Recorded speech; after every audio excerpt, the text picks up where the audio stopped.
Hi, welcome to this lesson on calculus, sketching cubic functions. Let's have a look at question 3.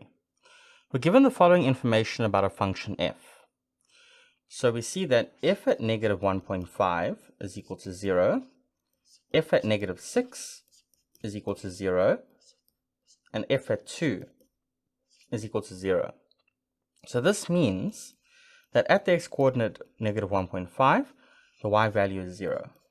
At negative 6, the y value is 0, and at 2, the y value is 0. So these are the x-intercepts of this function. Okay. Next, we're given that f prime at 1 equals 0, and f prime at negative 4 is equal to 0. So that means that the derivative at that point 0, so these are turning points, stationary points. Okay, we don't know the exact value because we don't know the function, so I'll say the turning points are given by x equals 1 and f evaluated at 1, and then x equals negative 4, and then f evaluated at negative 4. Next, we're given f prime x is greater than 0. So what does that mean? That means the interval on the function where it is increasing.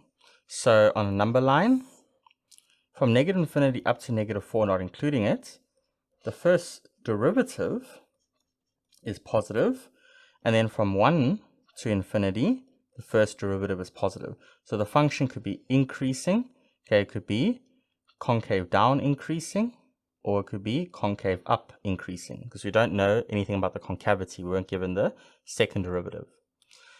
And the same thing holds here true, it could be concave down increasing or concave up increasing. Then we're given intervals of decreasing when f prime x is less than 0.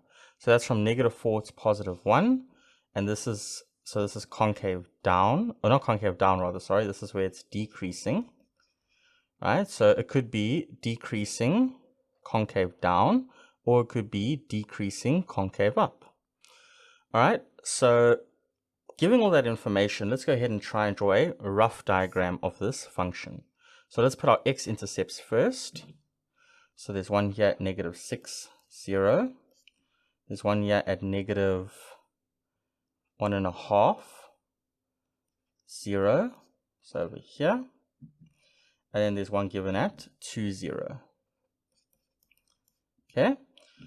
So those are the x-intercepts. Then we know that at 1 and at negative 4, there are turning points. Okay, so let's go ahead. So at 1 is over here.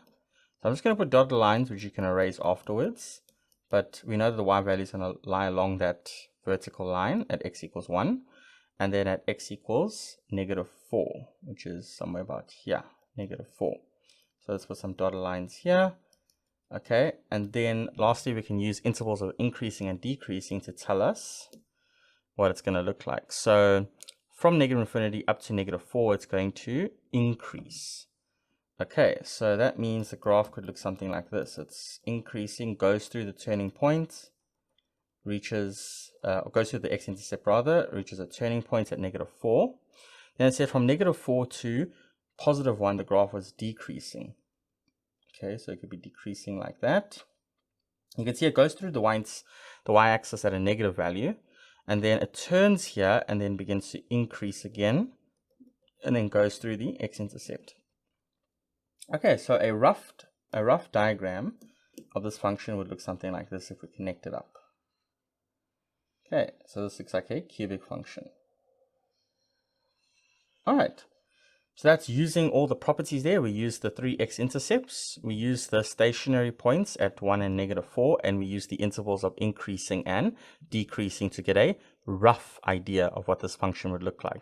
Obviously, because we don't know the points, the intervals of concavity, or if there's an inflection point, we can't really say what the bendiness will look like, but this is a rough idea given the limited information that we were given.